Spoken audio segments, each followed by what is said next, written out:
El alarido comenzó poco antes de la medianoche.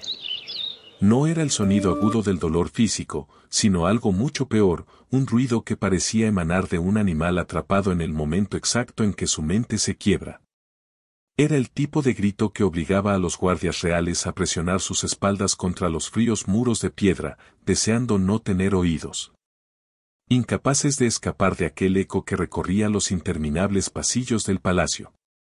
Resonó a través de los aposentos de las mujeres del palacio de Golestán en aquella noche de 1847, y cada princesa, cada concubina y cada sirvienta dentro de esos muros sabía exactamente lo que significaba.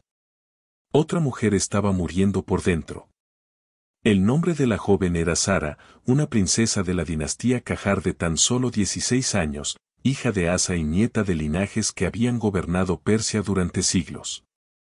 Al amanecer, se convertiría en la esposa de un hombre que había pagado por ella con el título de 3 provincias enteras. Sin embargo, para cuando el reloj marcó la medianoche, ella ya había perdido algo que ninguna riqueza podría volver a comprar, la capacidad de su mente para confiar en la seguridad. Para sentir su propio cuerpo como algo separado de la violación y para dormir sin despertarse convulsionando a las 3 de la mañana. Ella despertaba sin recuerdo de sus pesadillas, pero con el conocimiento visceral de que algo irreversible había sucedido. Las mujeres que la habían preparado para esta noche estaban sentadas en la cámara contigua, bebiendo té en silencio, evitando mirarse a los ojos. Ellas ya habían hecho esto antes. Y lo harían de nuevo. Lo que habían orquestado a lo largo de los últimos 6 meses no era una preparación para el amor, ni siquiera era un entrenamiento de etiqueta real. Era una destrucción psicológica sistemática disfrazada de tradición, el secreto mejor guardado de un imperio. Si disfrutas de estas historias oscuras, deja un me gusta, suscríbete y comenta desde donde nos escuchas.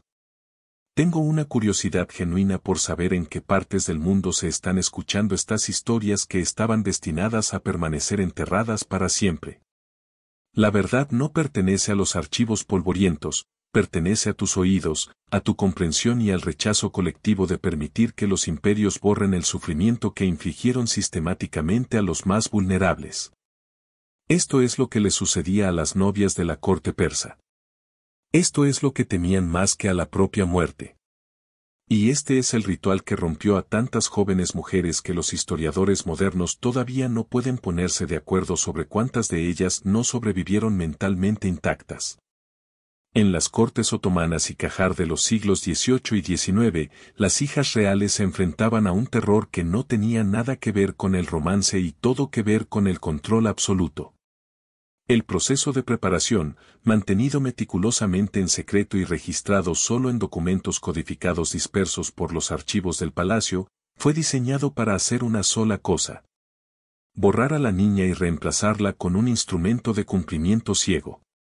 Para cuando Sara caminó hacia los aposentos de su esposo en esa noche de noviembre de 1847, su propia voluntad había sido extirpada quirúrgicamente. La noche de bodas no era su miedo principal, la noche de bodas era simplemente inevitable. Lo que la había destruido fueron los 6 meses anteriores a ese momento. La dinastía Qajar gobernó Persia desde 1785 hasta 1925. Durante 140 años, controlaron un imperio que se extendía desde el mar Caspio hasta el Golfo Pérsico, desde los desiertos de Baluchistán hasta las montañas de Azerbaiyán. Comisionaron palacios que desafiaban la arquitectura, reunieron tesoros que llevaron a la bancarrota a sus competidores y acumularon poder a través de la conquista y la diplomacia. Pero, como todos los imperios construidos sobre el dominio, los Qajar entendían algo fundamental sobre el poder: requiere no solo fuerza bruta, sino la eliminación completa de la resistencia interna. Y en ninguna parte se aplicó esto más sistemáticamente que en las mujeres de la familia real. Una hija del Sanón nacía en el privilegio de la manera en que los occidentales lo entendían. Ella nacía dentro de una transacción comercial y política. Su cuerpo era moneda de cambio, su matrimonio era política de Estado, y su voluntad era irrelevante desde el momento de su concepción. En el instante en que un rey decidía vincularse a un general militar para asegurar una alianza, o recompensar a un ministro leal, entregaba a su hija para cimentar el trato. La niña misma no tenía voz en este arreglo. Aprendía esta verdad muy temprano, observando a sus hermanas, a sus primas y a sus tías desaparecer en palacios pertenecientes a hombres extraños. Lo aprendía de la certeza absoluta en la voz de cada adulto cuando le decían, este es tu deber. Pero el conocimiento intelectual y la preparación emocional eran cosas muy diferentes. Una niña podía conocer su destino y aún así quedar destrozada cuando el proceso comenzaba. El nombramiento de Sara llegó una tarde de primavera en 1847, cuando tenía 14 años. La decisión se había tomado en una sala del consejo a la que nunca se le permitió entrar, discutida entre hombres que apenas conocía y finalizada con la velocidad de una ejecución. Su futuro esposo era Mirza Hassan Khan, un comandante militar de 43 años. Había estado casado 2 veces antes, ambas esposas habían muerto, una por complicaciones del parto y la otra por lo que los registros del palacio describían vagamente como melancolía. Sara fue elegida porque su sangre era lo suficientemente real como para garantizar que cualquier hijo nacido llevaría la legitimidad necesaria para un rango superior. Nadie se lo explicó directamente. Lo escuchó de los sirvientes, de fragmentos de conversación entre las mujeres mayores, y lo notó en el cambio repentino en cómo la gente la trataba una vez que se anunció su compromiso. La distancia educada aumentó y las reglas se volvieron rígidas. Donde antes había disfrutado de cierta libertad dentro del palacio, la capacidad de moverse entre cámaras o estudiar manuscritos, de repente hubo restricciones severas. Un eunuco mayor la seguía a todas partes y su existencia entera parecía estrecharse en un solo punto, la preparación. Aquí es donde comenzó la verdadera destrucción.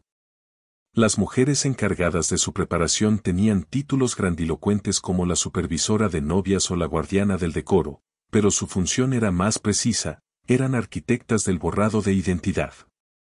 Sabían con la precisión de ingenieros qué presiones psicológicas romperían la capacidad de pensamiento autónomo de una joven. El primer cambio fue su voz. A lo largo de 6 meses, el vocabulario de Sara se redujo deliberadamente. Solo se le permitía hablar en respuesta a preguntas directas, y en esas respuestas, estaba restringida a frases formales de acuerdo, disculpa y gratitud. Cualquier cosa más allá de sí, como desee o perdone mi insuficiencia, se encontraba con un castigo rápido. Al principio no era violencia física, sino aislamiento. Hablar fuera de turno significaba pasar el resto del día sola en su cámara, excluida de las comidas, mientras otras jóvenes en entrenamiento recibían instrucciones de tratarla con visible desdén. La lógica era devastadoramente simple, el lenguaje es la herramienta principal que los humanos usan para mantener su identidad.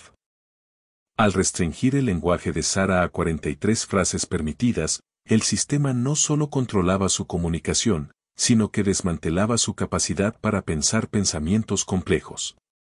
No podía articular su miedo, por lo que el miedo se calcificaba dentro de ella. No podía expresar su confusión, por lo que la confusión se convertía en su estado base. Paradójicamente, la presencia de otras chicas en entrenamiento hacía todo peor.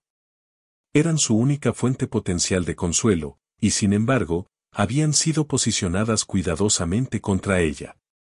Cuando una de las chicas transgredía las reglas, no solo era castigada, sino que era culpada por las otras, a quienes se les decía que el incumplimiento de una amenazaba la preparación de todas. Sara vio como una chica llamada Saria intentaba consolar a otra que sufría un ataque de pánico, ambas fueron aisladas inmediatamente. Sara aprendió la lección perfectamente, la conexión era peligrosa. La única respuesta segura era el cumplimiento y la distancia. Luego vinieron por su cuerpo. El entrenamiento de movimiento no se parecía a nada que hubiera encontrado antes, era la destrucción sistemática de su capacidad para moverse con confianza o autonomía. Se le exigía pasar 3 horas cada mañana practicando lo que las mujeres mayores llamaban los 8 movimientos de sumisión. Cada gesto estaba coreografiado con precisión obsesiva para expresar subordinación. El ángulo de su cuello tenía que ser exacto, inclinado hacia abajo precisamente 30 grados en presencia de autoridad.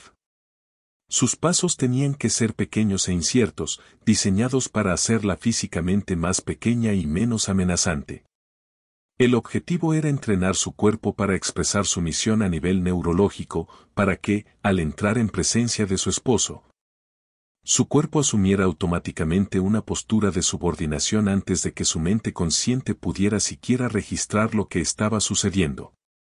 Hora tras hora, repetía estos movimientos hasta que sus músculos dolían y su mente se entumecía, entrando en un estado de trance provocado por la repetición. La corrección era constante y humillante. Si su paso era demasiado confiado, sugiriendo que algún fragmento de su propia voluntad permanecía intacto, se le obligaba a repetir el movimiento mientras las otras chicas observaban. «Mira esto», anunciaba la instructora Zainab, «¿quieres destruir este matrimonio antes de que comience?».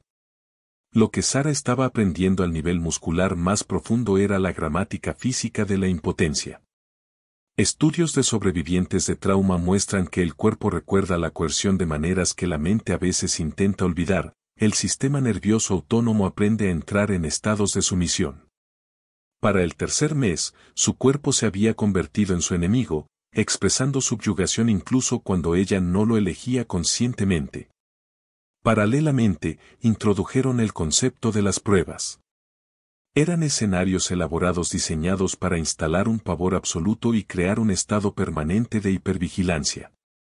Zainab interpretaba al esposo, pero no como alguien amable, sino como caprichosamente cruel e imposible de satisfacer. El castigo en estas pruebas era aleatorio e impredecible. Sara podía hacerlo todo perfectamente y aún así ser reprendida, o ignorada por completo, sometida a la ley del hielo donde actuaban como si ella ya no existiera. Esto creó una trampa psicológica conocida hoy como indefensión aprendida. Cuando una persona se coloca en una situación donde ninguna respuesta conduce a un resultado positivo, donde el castigo es aleatorio, el cerebro aprende que el esfuerzo es inútil. Dejan de intentarlo. Dejan de luchar. Internalizan la creencia de que no pueden controlar su entorno. Sara aprendió a existir en un estado de terror de bajo nivel, donde su ritmo cardíaco siempre estaba ligeramente elevado y su mente siempre escaneaba en busca de la próxima amenaza. Dejó de dormir normalmente, despertando a las 3 de la mañana en estado de pánico, con el cuerpo empapado en sudor, su sistema nervioso disparando alarmas sin una causa visible. La privación del sueño degradó aún más su función cognitiva y su resistencia emocional. Luego vino el componente médico. Cada semana, era examinada por el Dr. Mirza Baram con una precisión clínica y una invasión absoluta de su privacidad. Las mediciones de su cuerpo se registraban en gráficos médicos que aún existen en los archivos del palacio. Documentos profundamente perturbadores porque cuantifican a un ser humano de la misma manera que uno evaluaría el ganado. Estos exámenes le enseñaron que su cuerpo ya no le pertenecía, pertenecía al Estado y a su futuro esposo. Después de estos exámenes, Sara se sentaba en su cámara y se disociaba, mirando sus manos como si pertenecieran a otra persona. Esta disociación es un mecanismo de supervivencia poderoso. La conciencia se retira para sobrevivir a lo insoportable, pero a un costo permanente. La persona que emerge nunca es la misma. Para el quinto mes, Sara experimentaba despersonalización, observándose a sí misma moverse por el día como un personaje en una historia ajena. La ruptura final llegó la semana antes de su boda, cuando le mostraron instrumentos que su esposo podría desear usar e instrucciones vagas sobre sus obligaciones. Tu placer es irrelevante, le dijeron. Tu comodidad es irrelevante. Existes para servir. El miedo que generaba su imaginación ante estas instrucciones crípticas era peor que cualquier realidad. Comenzó a tener ataques de pánico tan severos que el médico tuvo que administrarle sedantes opiáceos, manteniéndola en una niebla permanente. El día de su boda, vestida con seda blanca y oro, se movía como una muñeca de porcelana, hermosa pero sin vida. La ceremonia fue breve, una transacción firmada. Esa noche, en la cámara nupcial, bajo los efectos de los sedantes, observó cómo su esposo entraba. No se resistió. No habló. Se había disociado tan eficazmente que observó la consumación desde detrás de un cristal mental. Pero cuando las mujeres mayores entraron para verificar la sangre en las sábanas y se marcharon satisfechas, algo dentro de Sara se rompió definitivamente. El efecto de los sedantes disminuyó y la disociación falló. De repente, volvió a habitar su cuerpo completamente y sintió todo de golpe, 6 meses de terror acumulado, violación y borrado. Ese fue el grito que despertó al palacio. No fue por la noche de bodas en sí, sino por el colapso de su mente al intentar procesar la aniquilación de su ser. Sara vivió 37 años más, cumpliendo sus deberes como una esposa perfecta y obediente, pero la chica brillante que amaba la poesía había desaparecido para siempre, reemplazada por un fantasma complaciente. Lo que le sucedió a Sara no fue único, fue un patrón repetido con docenas de hijas reales. La historia de Sara importa profundamente hoy porque los mecanismos que utilizaron, el aislamiento, el control del habla, el castigo aleatorio, la instalación de la hipervigilancia, no son curiosidades históricas. Son los mecanismos de control coercitivo que todavía operan en el mundo moderno. Son utilizados por abusadores en relaciones íntimas, por sectas para doblegar a los reclutas y por regímenes autoritarios.